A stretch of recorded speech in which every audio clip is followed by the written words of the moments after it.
Graça e paz vos seja multiplicada da parte de Deus e de nosso Senhor Jesus Cristo. Vamos abrir a palavra do Senhor sem mais delongas. Primeiro livro de Reis de Israel, capítulo de número 6. Apenas o verso de número 7. Primeiro livro de Reis de Israel, 1 Reis 6, verso 7. Verso 7 diz: E edificava-se a casa com pedras lavradas na pedreira. Em algumas traduções, pedras preparadas. De maneira que nem martelo, nem machado, nem nenhum outro instrumento de ferro se ouviu na casa quando a edificavam. Amém?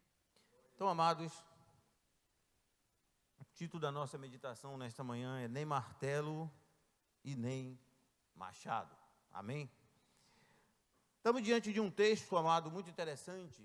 No ano 480, depois que os filhos de Deus, os filhos de Israel, que são também de Deus, saíram do Egito, no 4º ano do reinado de Salomão, Salomão reinou em todo Israel unificado. No 2º ano, o ano de Ziv, equivalente ao nosso fevereiro, começou a construção do templo que o rei Davi desejara, e Deus dissera: de certo é nobre o teu desejo, mas tu não construirás, mas aquele, a tua semente, aquele que sair da tua descendência, esse construirás o templo.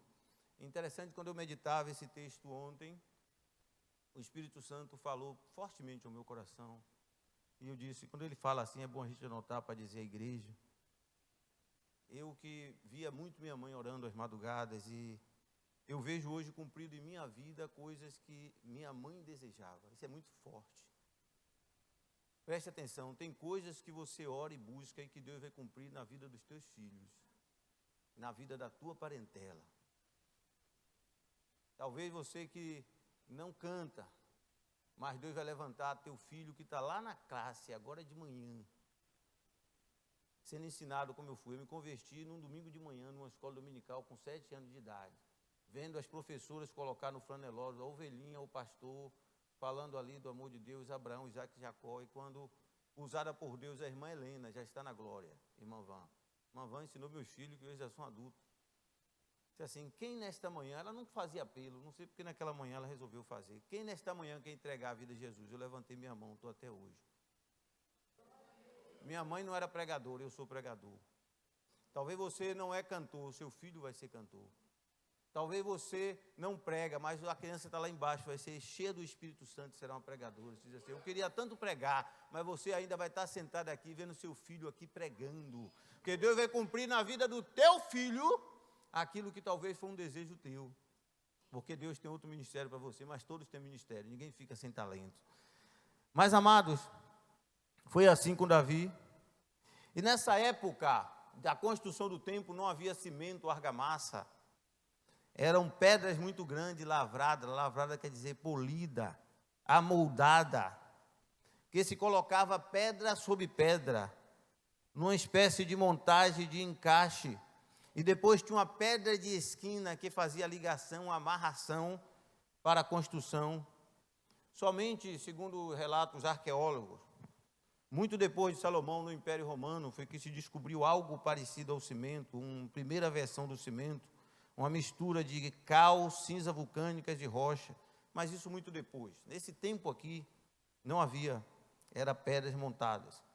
De sorte, amados, que o versículo que lemos diz: e edificava-se a casa com pedras lavradas na pedreira. O que isso quer dizer? Lá na pedreira, a pedra já era amoldada, colocada em um formato, quando ela era arrancada dos pedregais, transportada para o lugar do templo. De sorte que no lugar do templo não se ouvia mais barulho. Diga comigo: não se ouvia barulho, nem de martelo, nem de machado, nem de nenhum outro instrumento de ferro. Ou seja, martelo serve para esmiuçar, machado serve para cortar, e instrumentos de ferro, os outros, é sempre para tentar moldar ou colocar alguma coisa em outro formato. Mas no templo era só encaixe. Trazendo esta revelação para uma aplicação na nossa vida, até porque hoje Deus, pela nova aliança, Ele diz, não habitarei mais em templo feito por mãos de homens. Deus não habita mais em templos de pedra. Na nova aliança, que é a aliança que nós estamos, o Senhor perguntou lá no ministério de Jeremias, que lugar eu habitarei, que lugar será o meu descanso, já que eu não habito em templo feito por mãos? E ali o Senhor começou a ministrar que Ele habitaria em um novo tipo de templo espiritual, que somos nós. Paulo, inspirado pelo Espírito Santo, escreve em uma das suas missivas à igreja grega em Corinto, dizendo, capítulo 1, verso 16, não sabeis vós que sois templos de Deus, e o Espírito de Deus habita em vós. Diga ao irmão à sua direita e à sua esquerda, você é templo, e o Espírito de Deus habita em você. Aleluia! Glória ao nome do Senhor. Em outro texto, somos chamados de edifício de Deus. 1 Coríntios 3,9, porque somos cooperadores de Deus, vós sois lavoura de Deus e edifício de Deus. Em Efésios 2,20, edificados sobre o fundamento dos apóstolos e profetas, e de Jesus Cristo, pedra de esquina, no qual todo edifício bem ajustado, aleluia, todo edifício bem ajustado cresce, para templo santo do Senhor, no qual vós sois edificado como morada de Deus em espírito, com Ré maiúsculo. Assim, amados, essas pedras arrancadas, lapidadas, trazendo essa aplicação espiritual, somos cada um de nós. Somos pedras vivas. O apóstolo Pedro diz isso. Pedras vivas de Deus, que somos trazidos para a edificação de um templo, não mais de matéria, não mais de pedra, mas um templo espiritual ao Senhor. Eu recordo quando o nosso pastor falava há 15 dias atrás, que é preciso desenvolver, porque Deus está mandando, hoje a irmã Josi profetiza de novo, uma profecia recorrente aqui, e Deus está mandando um povo, e não é só a irmã Josi, vários já profetizaram, e Deus precisa de um povo ágil, que esteja ávido, trabalhando na obra, um povo desprendido, desejoso de desenvolver aquilo que o Senhor já nos deu. Isso é muito sério. Essas citações, amados, nos permitem aplicar no edifício espiritual de Deus, que somos nós, como tijolo, pedras vivas, que Cristo é a pedra de esquina, a junção, a que faz a ligação, mas nós somos pedras vivas. E o método e modelo de Deus, nessa construção espiritual da qual eu e você fazemos parte como pedra viva, é um modelo, é um método de encaixe. Ele já nos tirou da pedreira. A pedreira aqui simboliza o mundo. Diga comigo, a pedreira simboliza o mundo. Nós fomos arrancados do mundo e Ele começou a nos transformar, vem fazendo uma obra, mas essa obra é dele. O Espírito Santo, usando Paulo na carta à igreja de Filipe, disse, tendo por isso mesmo certo, Filipenses 1,6, que aquele que em nós começou a boa obra, aperfeiçoará até o dia de Cristo Jesus. Tem uma boa obra contínua sendo feita em mim e você pelo Senhor. Ele é autor e consumador da fé, arquiteto eterno. Alamachou de cai. E quando Ele nos chamou, Ele sabia. Por isso não existe chamado de Deus sem que não haja talento. Não existe chamado de Deus em que não haja dom. Eu quero dizer, você que está sentado aí, sabe que existe talentos e dons de Deus na tua vida. Alguns já conhecem seus talentos e seus dons, outros não, mas Deus nesta manhã quer trazer à luz, quer que você traga evidência, quer que você tome ciência para que você se desenvolva no trabalho da obra do Senhor. Louvado seja o nome do Senhor. E Ele nos arranca da pedreira como pedras vivas, nos transporta para o reino do Filho do seu amor, e agora somos edificados como edifício de Deus em Cristo. E aí que entra agora o grande cerne dessa mensagem. O trabalhar de Deus é um trabalhar de encaixe, montagem. Não pode haver corte, não pode haver sons de instrumento de ferro, nem martelo, nem machado. E o que seria, amados, martelos e machados? são todo tipo de ajuste, que consciente ou inconscientemente, muitas vezes, nós tentamos fazer, e esse ajuste que nós tentamos fazer, desviando, não é por mal, ninguém, amado, nenhum obreiro, líder, visa o mal da obra. Mas, por exemplo, permita eu fazer esse exemplo, eu gosto de exemplo. Eu estou aqui olhando pelo nosso maestro Jairo.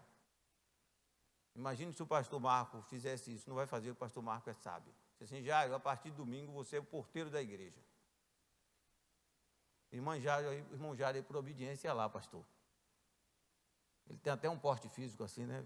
Vai intimidar aqui, parecendo aquele Foreman, né? Aquele boxeador americano, né? Qualquer filho de Belial aí ia dizer, eu vou pensar 2 vezes para passar ali por aquele guarda-roupa embutido. Mas estaria a irmã Eva desviando o ministério.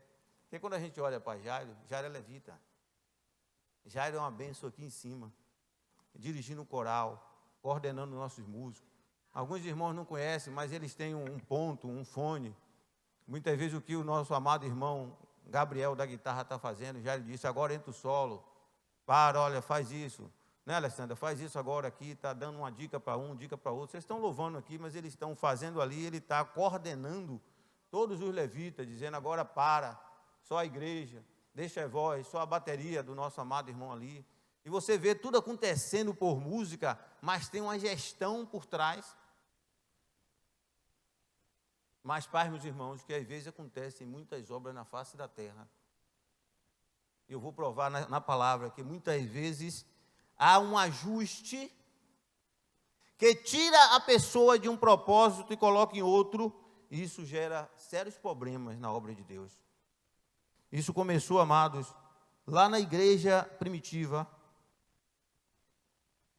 quando a distribuição dos donativos para aqueles que precisavam, uma espécie de Bolsa Família, né?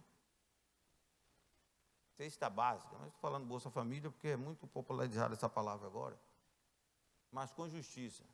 Mas tudo que o homem faz, se não vigiar, não tem justiça. Sempre entre o homem é homem. Por isso que Deus precisa, assim, nos tratar cada dia mais, e nós deixarmos tratar.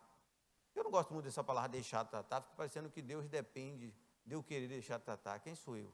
Eu sou vaso, né, irmã Estela, na casa do olheiro, cada um de nós. Eu gosto muito daquilo assim, não quer se tratar, não? Eu mando uma baleia para te engolir. Pronto, então resolvi o problema. Jonas não foi assim? Que às vezes, né, diz assim, olha, os irmãos até do louvor falam assim, dê lugar, a unção está aqui, dê lugar. Como que Deus é refém de nós darmos lugares.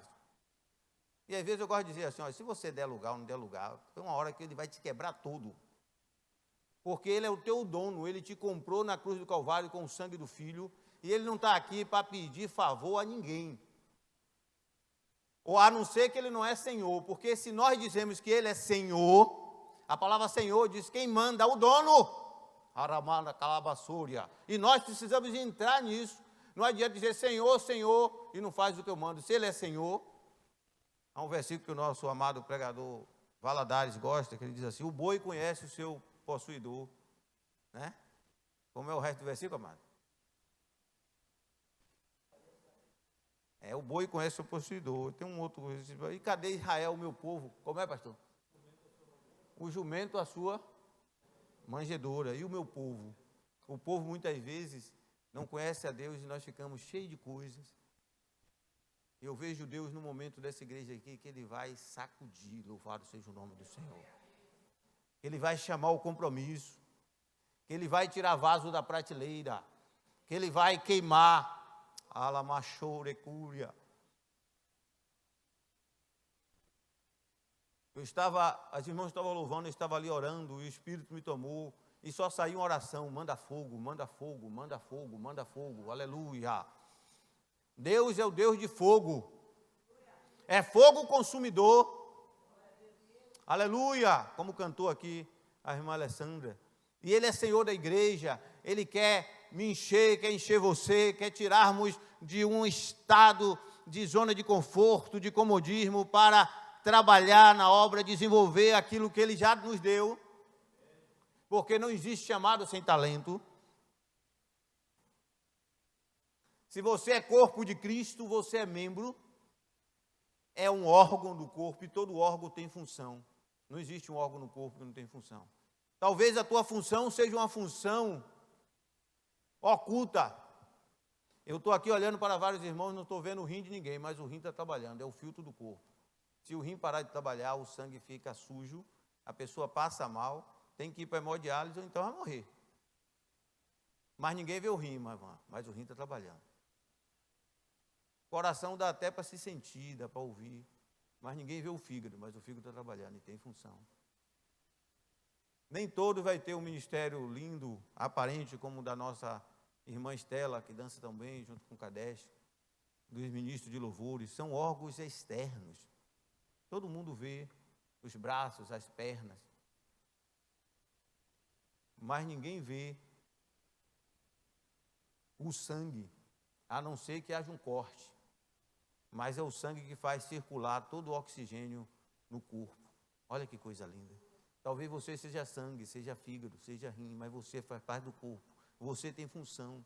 Você precisa se descobrir. Você não está aqui, não caiu de paraquedas, não. Deus te colocou aqui com funções. Louvado seja o nome do Senhor. Neste corpo para edificação. Louvado seja Deus. E isso é muito sério, amados. E aí é válido nós falarmos nesta manhã, dando sequência aqui. Como pedras preparadas, Ele nos trouxe para um templo espiritual, não mais físico, em que esse encaixe, esse método de Deus não tem corte. Então significa dizer, eu quero falar agora de 4 princípios. O primeiro princípio é o princípio que passa pelo reconhecimento dos talentos que Deus nos concedeu a cada um, aliado à função inerente a esse talento. Você tem talentos. Há um conto que eu não sei se é verídico, mas tem histórias que às vezes elas servem como ilustração. Ilustração é aquilo que nos dá uma percepção maior de um fato. Eu não tenho condições aqui de dizer que isso foi uma revelação, porque eu não estava lá, não me lembro, que a gente, como pastor, né, pastor, ouve muita coisa, e às vezes nem tudo dá para a gente provar. Mas conta isso, que um pastor foi arrebatado, e ao chegar no céu, o anjo começou a levá-lo pelas mansões, e foi dizendo o nome das mansões de várias pessoas da igreja daquele pastor. E aquele pastor veio dizendo assim, aquela mansão é da irmã fulana. E o pastor disse, puxa, que bênção. Aí o anjo andou mais, aquela mansão é da irmã ciclana. E ele foi vendo, mas que ele disse assim, a minha mansão vai ser uma coisa maravilhosa. E aí mostrou a mansão dele, uma mansão boa também, que no céu tudo é bom, não tem nada ruim, amado. Mas ele viu uma mansão assim extraordinária e ele disse, aquela ali, antes de mostrar qual era dele, aquela ali, a mente não, aquela ali é da irmã cicrana. E ele, a irmã cicrana, ele falou, o anjo é a irmã cicrana. A irmã cicrana não cantava no coral, não pregava. A irmã cicrana não tinha, irmã Andréa, nenhum desses dons visíveis, mas a irmã cicrana tinha um dom muito maravilhoso, o dom da oração. E o pastor disse assim, irmã Alessandra, mas eu ganho tanta almas. E o anjo disse, as almas que você ganha é porque ela está lá no cantinho orando. E a mansão dela é aquela muito superior. Amados, isso é muito lindo, isso é muito lindo. Isso é muito maravilhoso, porque o Senhor, Ele trabalha certo. Então, primeiro método, que é um princípio, passa pelo reconhecimento dos talentos que Deus nos concedeu, aliado à função inerente ao reino, ao nosso talento. Em segundo lugar, isso serve para você que é líder de departamento, muito importante. Quando nós, às vezes, nos colocamos numa posição de sermos também usados por Deus para direcionar talentos, temos que ter essas primícias. Segundo lugar, além do método de reconhecimento, a oração. E a oração, porque tudo é seara, tudo é obra. Quando nós vemos uma vacância, um estado de necessidade na obra, Precisamos orar. Como ontem aqui oramos, teve uma reunião de ministério muito maravilhosa, e nós oramos, porque estamos com um projeto maravilhoso. Se você ainda não está participando, participe, procure saber. Vamos ter um grande jantar aqui, dia 16, né, pastor?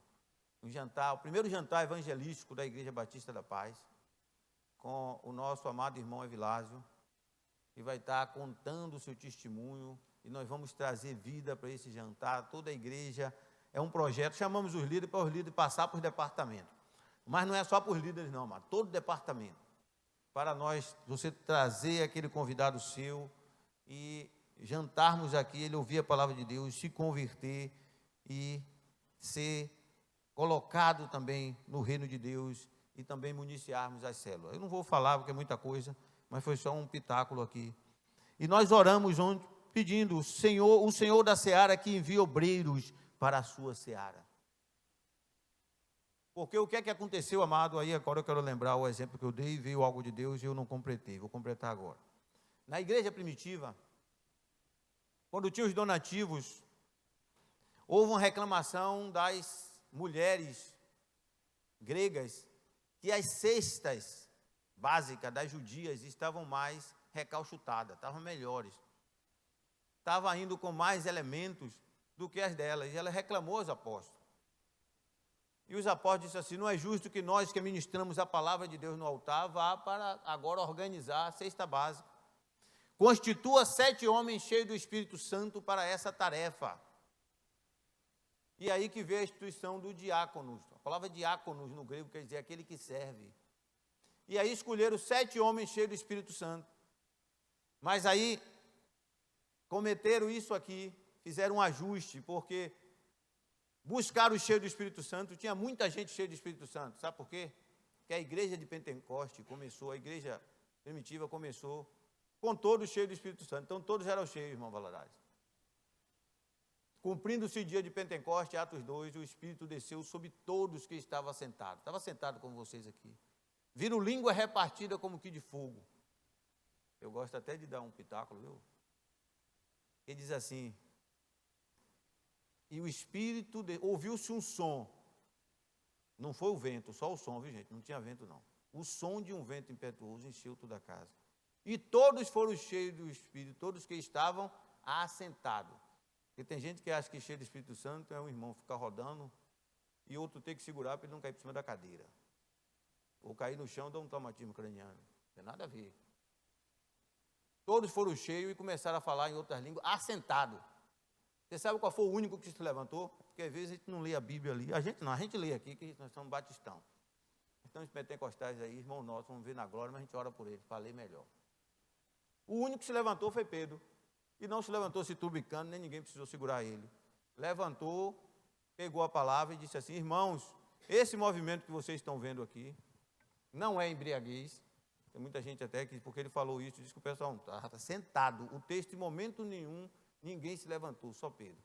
É o cumprimento da profecia de Joel, que disse: no final dos tempos derramarei do meu espírito sobre toda a carne. Vossos filhos e vossas filhas profetizarão, mancebos terão sonhos, velhos visões. E pregou assim, 3 a 5 minutos, irmão Valadares. Terminou a mensagem, eles fizeram o apelo, não foi nem Pedro. E nós o que faremos? Arrependei-vos e sejam batizados, para que seja pagado os vossos pecados. Quase 3 mil almas, não foi 3 mil, diz quase 3 mil.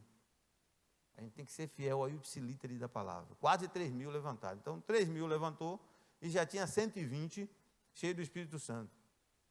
Mas eu não posso falar dos 120 sem falar dos outros 380. Por que negócio é esse, pastor Daniel? Porque quando Jesus ascendeu os céus, segundo o apóstolo João, tinha 500 pessoas vendo Jesus subir, dizendo assim: olha, ide por todo mundo e pregar o evangelho a toda criatura, quem crê será batizado, será salvo, quem não crê será condenado, os sinais seguirão os que creem, eis que estou convosco. E antes ele disse: fique agora, ficai em Jerusalém, até que do alto seja revestido do poder, recebereis poder ao descer sobre vós o Espírito, ser-me testemunho. Ele deu essa instrução a 500, saindo dos próprios lábios de Jesus. Sabe quantos tinha em Pentecostes? 120. 380, não me pergunte onde estava. E não recebeu o batismo. Provavelmente recebeu depois. Mas o que eu quero dizer é que às vezes nós pastores sofremos aqui, não é fácil não. Porque se Jesus mandando ficar num lugar para receber o Espírito, Só foi, irmã Eva, menos da metade. Quem sou eu, você, pastor Marcos, Sandro, os líderes aqui, para estar dizendo ao povo, venha, faça, a gente sofre mesmo, que isso é antes, muito antes, quando o Brasil chamava Pindorama, via a sombra de 1000 palmeiras, e o presidente aqui era um cacique, já havia absenteísmo da obra. Palavra bonita essa, meu, falta. Por isso que há 2000 anos atrás, um apóstolo escreveu, irmão Tiago, não deixando a vossa congregação, como é costume de alguns, mas admoestando, quanto mais vem chegando aquela hora. Aí tem irmão que, é o problema da igreja no Brasil, que nada, isso é velho. Mas uma igreja cheia do Espírito Santo, pegaram 2 evangelistas no meio, você vai ser diácono. Estevão, cadê o irmão Estevão? Está aqui? Ele aqui. Pegaram o teu xará lá, e pegaram o Felipe também, botou para ser diácono. Sabe o que aconteceu? Estevão estava na praça lá, pregando. Diácono na praça pregando. Claro, pregar é para todo mundo, mas Estevão era evangelista mesmo.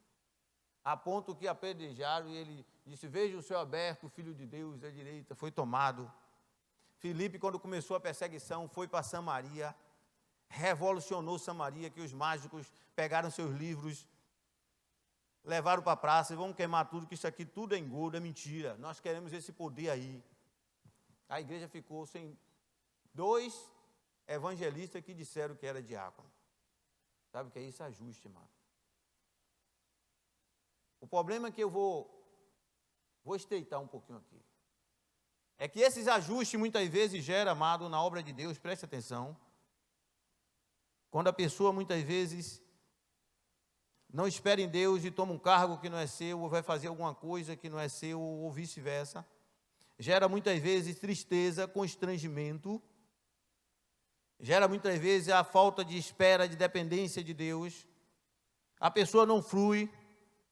Por isso tem pessoas tristes muitas vezes na obra, é porque ela não está na função dela. Porque quando ela está na função dela, ela tem alegria de servir ao Senhor. Quando ela está fazendo aquilo que foi chamada, gera alegria. Mas quando você está deslocado, não é por maldade. Eu tenho certeza que se o pastor Marcos dissesse já ia ficar na portaria, já ia dizer, eu não vou desobedecer o pastor. Mas ia ficar triste. E o pior é se pegasse um irmão lá da portaria que está lá agora, desse o contrabaixo a ele, hein? Aí que você ia ver coisa. Aí que você ia ver negócio. Mas aqui, graças a Deus, aqui não tem isso não. Louvado seja o nome do Senhor. Quando Deus chama Moisés, para que construísse o tabernáculo Mishkan, ele alertou dizendo, fazei tudo mais de uma vez, conforme o modelo, Êxodo 25:9, que esse te mostrou. Deus, amado, não negocia princípios. Princípios de Deus, eles são, primeiro, imutáveis. Diga comigo, princípios de Deus são imutáveis. São invioláveis e são inegociáveis. E Deus não negocia princípios. E é muito sério, porque muitas vezes, amado, quando um princípio de Deus é mudado, gera consequências. E paz, meus senhores, tem pessoas muitas vezes, que eu diria assim uma palavra, quanto o Estado é muito fraco, oprimido dentro da obra, porque ele não encontrou seu espaço. Por isso que quando Deus inquieta o pastor para falar de desenvolvimento, e eu comecei a orar de desenvolvimento, muitas vezes a pessoa precisa se descobrir, para entrar no cerne daquilo que Deus te chamou e fluir. Isso precisa de rompimento muitas vezes, porque nós estamos chamando para a obra, mas a pessoa está muitas vezes ali sem se descobrir, e a pessoa não flui, a pessoa não sente paz, sente tristeza, está na obra, mas ele não consegue fazer a obra com alegria, porque ele está, muitas vezes, deslocado. Ele está em outro ministério que não foi o que Deus o chamou. E é muito interessante que quando um princípio é violado, quando Deus disse a Moisés, Moisés, fala a rocha, porque o povo murmurava pedindo água, disse, fala a rocha. E Moisés ali, turbado pelo povo, mesmo sendo um homem manso, bateu na rocha 2 vezes. Moisés não entrou na terra prometida, porque Moisés violou um princípio. Eu quero dar um exemplo mais forte do que o exemplo da igreja primitiva. Ninguém questiona que Davi era homem segundo o coração de Deus. Nós ouvimos aqui mensagem maravilhosa durante a chamada, a Semana em Foco das Mulheres, falou da presença, teve vários pregadores, foi uma bênção. Até porque o próprio Deus é que fala dizendo, Davi, homem segundo o meu coração. Não foi ninguém que deu a ele esse título, foi Deus. Mas quando Davi sobe ao poder, já era ungido por Deus há algum tempo, lá na casa de Jessé, ainda adolescente, Deus tira de trás da malhada, mas Saul ainda reinava. E como Saul reinava, Davi teve que esperar, venceu Golias e depois ficou corrido porque Saul desejava matar. E numa dessas derrotas de Israel, porque estava sendo dirigido por Saul, a arca de Deus foi tomada. E quando a arca de Deus foi tomada, passou por 5 territórios dos filisteus. E depois Deus pesou a mão sobre os filisteus e a arca veio para um lugar chamado Kiriat-Jearim, que quer dizer cidade de floresta, mas depois passou a ser chamado cidade do medo. Por que do medo? Porque enquanto Saul reinou, Saul não providenciou trazer a arca de Kiriat-Jearim para o Santo dos Santos no templo em Jerusalém. E temendo Saul, ninguém pegava a arca ficou 70 anos em Kiriat-Jearim. Não é pouco tempo. A presença de Deus ficou 70 anos fora do templo, do Santo dos Santos. Porque Saul disse, deixa lá, e ninguém, quem vai contrapor o rei? Somente quando Saul morreu, foi que Davi foi para o poder. O primeiro ato de Davi disse, chamou os anciões, o conselho disse, vamos trazer a arca de Kiriat-Jearim para o Santo dos Santos em Jerusalém. O que é que isso fala a nós, irmão? Isso era até um adendo de uma mensagem que eu estava montando, mas eu tive alguns problemas de saúde e não pude pregar durante a Semana em Foco. Saul tipifica a nossa inclinação carnal, pecaminosa. Davi tipifica o nosso espírito que adora a Deus, recriado, que faz a vontade de Deus. Enquanto Saul reina, preste atenção que isso é muito forte, a presença de Deus fica comprometida porque os atos de Saul é contrário à presença de Deus. Então, a arca não podia ir de Kiriat-Jearim para o Santo dos Santos, só quando Davi subiu e Saul morreu. Se nós não mortificarmos a carne na nossa vida, não há louvor, não há comunhão, não há graça, porque a carne não agrada a Deus. Não há presença. É necessário Saul morrer para que a arca saísse de 70 anos de Kiriat-Jearim para ir para o templo. Mas aí entra o ajuste que eu quero falar nesta manhã. Talvez não seja a mensagem mais bonita que você queria ouvir nesta manhã. Mas preste atenção, porque Deus quer falar. Você é pedra viva, você é vaso, você está na obra, você tem função, você tem talento, e Deus quer te usar e me usar. Louvado seja o nome do Senhor. Davi disse, olha, eu sou rei agora. Vou parafrasear, não tem isso na Bíblia não. Quem manda sou eu. O rei sou eu. Tem até uma novela antiga lá da Globo. Não assisto novela não, meu irmão. Graças a Deus. É uma novela antiga lá, que às vezes passa, que rei sou eu. E o passado lá global. Aí disse assim, olha, eu vou trazer a arca, já tomei conselho com os anciãos, de Kiriat-Jearim para o Santo dos Santos em Jerusalém. Aí ele fez um carro novo de boi, colocou a arca no carro de boi e mandou os servos trazerem essa arca.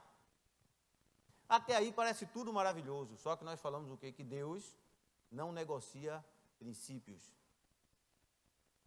A arca passou por um lugar inclinado e ia virar, e um servo muito dedicado, Uzá, serviu ao Senhor. Não havia pecado na vida de Uzá, não havia nada, mas Uzá estava ali obedecendo à vontade do rei. E quando ele viu que a arca poderia tombar, ele fez uma coisa que não devia fazer, segurou a arca com a mão. E Deus irrompeu Uzá. O verbo no hebraico quer dizer, Deus atravessou com um raio. Ele quer o duro. E ali Davi exclamou naquele dia, como trarei a mim a arca do Senhor. Mas a pergunta de Davi já estava na lei de Moshe. Tem que ser 4 levitas, com 2 varas, nas argolas que a arca já tinha feito, no modelo de Moisés. Cada um na extremidade, a arca não pode ser tocada. Coloca no ombro, 2 na frente, 2 atrás, a arca no meio, e a arca é levada. Amado, todo ajuste é instrumento, é martelo, é machado, é instrumento de ferro. Ele traz ferida, ele traz problema. Por isso que as pessoas têm que estar nos seus devidos lugares, conforme os seus talentos. Interessante isso. De sorte, amados, que nós poderíamos aqui dar vários exemplos, mas eu quero entrar na parte final, por causa do tempo. Tem um exemplozinho que eu coloquei aqui. Todo mundo lembra dessas 2 mulheres que Paulo, lá na igreja de Filipos, ele adverte: rogo-vos a Evódia e rogo a Sintique, que sintam o mesmo no Senhor, e peço também a ti, meu verdadeiro companheiro, que ajude essas mulheres que trabalham comigo no Evangelho. Havia problema na igreja de Filipos. Essas mulheres estavam tendo disputa. Veja que não é nada diferente, já notou, amado? Não é nada diferente a igreja. Tem gente que pinta um quadro de igreja perfeita, pastor Marco, a igreja primitiva. A igreja primitiva era uma bênção. Já pensou, Tiago? Onde tem pessoas, tem homens, os problemas sempre serão os mesmos. Porque só tem um que é perfeito, é Cristo. Eu tenho meus defeitos, preciso das orações dos irmãos, cada um de nós. Às vezes até tentando acertar a gente erra. Mas a misericórdia do Senhor é sobre nós, amém? Para o melhor da obra. Mas o que eu quero evidenciar aqui, fechando agora, na minha homilética final, associe suas funções aos seus talentos e dons. Em Romanos 12, 4 diz: porque assim como em um corpo muitos membros e nem todos os membros têm a mesma operação, assim nós somos muitos. Somos um só em Cristo, mas individualmente somos membros uns dos outros. De modo que, tendo diferentes dons segundo a graça que nos é dada, se é de profecia, seja segundo a medida da fé. Se é ministério, seja em ministrar, se é ensinar, haja dedicação, ensino, ou exortar, use o dom em exortar. O que reparte, faça com liberalidade, o que preside, com cuidado, o que exercita misericórdia, com alegria. Há um dom, há um talento de Deus em você. Talvez até o seu quantidade de dons não seja tanto do irmão à sua direita, talvez você tenha mais ou menos, mas Deus dá a cada um conforme Ele quer. A parábola do talento evidencia isso, que Jesus pega três pessoas, 3 servos, e ali tipifica aquele Senhor, tipifica Deus ou Jesus na sua obra, que vai para uma viagem longínqua e pega talento. Talento naquele tempo era uma quantidade de peso em ouro ou prata. E ele dá a um 5, a outro 2 e a outro 1.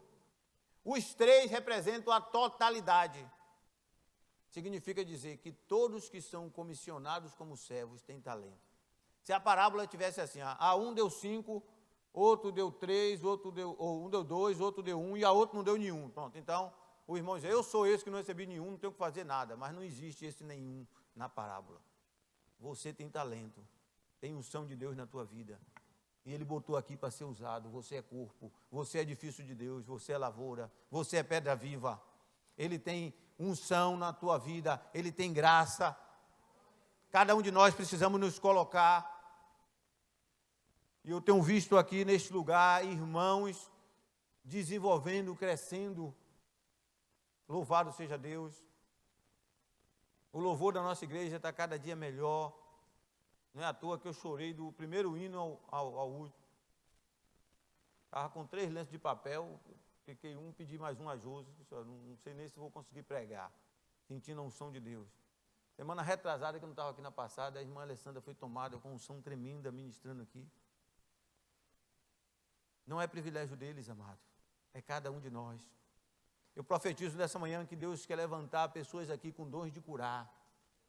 Eu profetizo nesta manhã que Deus quer levantar aqui pessoas com dons de profetizar. Você que tem desejo, Deus está dizendo aqui, você que tem desejo de ser usado em cura, esse desejo nasceu em Deus, porque é Ele que gera em você tanto querer e efetuar. Comece a se colocar dizendo: Senhor, eis-me aqui para ser usado por Ti. Aleluia. Deus está levantando pessoas aqui com dons de misericórdia. Aleluia. Porque a obra precisa ser ajustada. Porque esses que Deus está trazendo para cá vêm quebrados, com portas queimadas, muros caídos. E Deus precisa dos Neemias, Deus precisa dos Zorobabel, Deus precisa dos Esdras para restaurar, para que esse templo haja culto. Louvado seja o nome do Senhor nessas vidas. Talvez você que está aqui esta manhã, talvez não, nós estamos aqui esta manhã, já seja muros erguidos, portas levantadas, já tem no seu coração unção, graça, você já tem culto, já tem todo o estado dos 3 servos que foram usados lá na restauração do culto pós-exílio babilônico.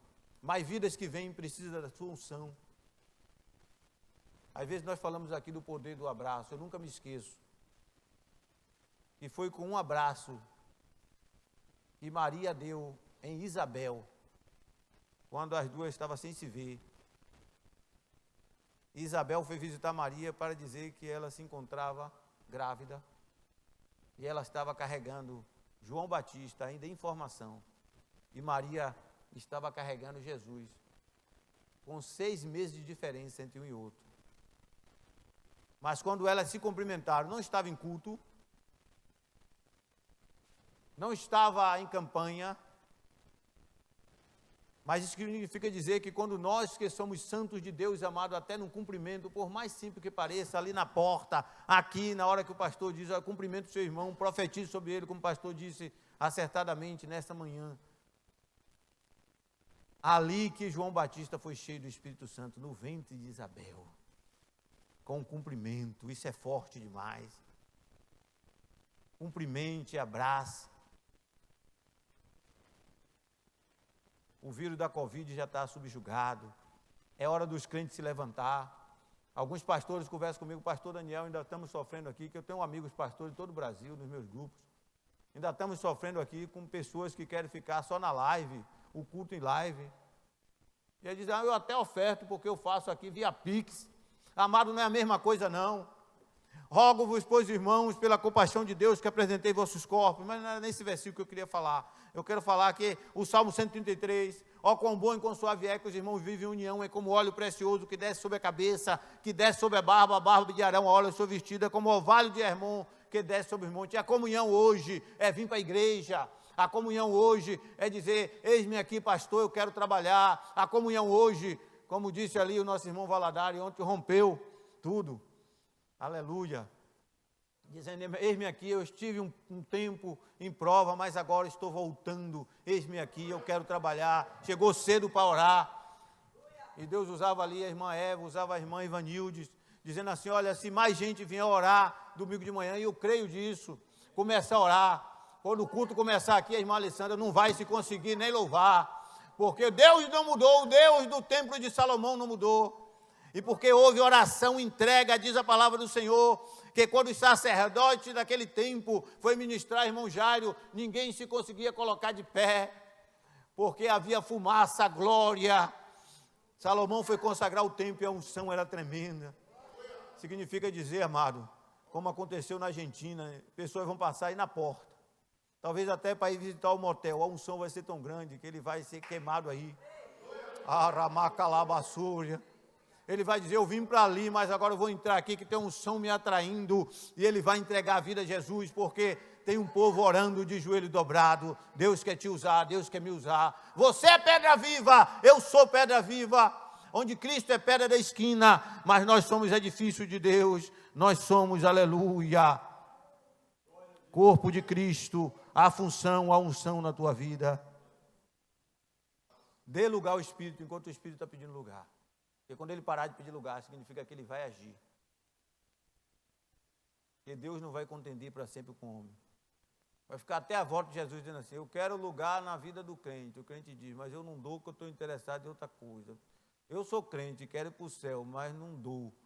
Mas eu quero te usar, mas eu não dou. Deus não é assim não, amado. Ele é Senhor.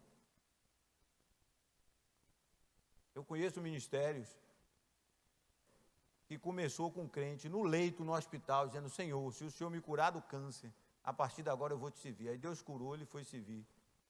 Que antes, quando estava com câncer, venha me servir, hoje não, mas amanhã. Venha me servir, hoje não, mas amanhã. Deus aí apertou o parafuso, irmão. O Deus de Jonas é o nosso Deus. Deus não é refém de ninguém, Ele é Senhor. Isso é muito sério dizer, amado. Isso é muito sério. Aprenda a renunciar por amor. A hora já deu. Tinha também, aprenda a depender de Deus e discernir seu ministério. São tudo tópicos, eu não vou, só vou ler aqui o texto final, que não vai dar tempo, senão os irmãos vão tarde para casa. 1 Pedro 2,4, chegando-vos, pois, a ele, pedra viva, reprovada na verdade pelos homens, mas para com Deus eleita e preciosa. Vós também, pedras vivas. As pedras do templo lá de Salomão eram pedras inanimadas, pedras paradas, pedras que é pedra mesmo, mas nós somos pedras vivas. Sois edificado casa espiritual, sacerdote santo, para oferecer sacrifícios espirituais agradáveis a Deus por Jesus. Por isso também na Escritura se contém, eis que ponho em Sião uma pedra principal de esquina, eleita e preciosa. Aquela que nele crê não será confundido. Assim vós, os que credes, é preciosa, e para os rebeldes, pedras dos edificadores reprovados.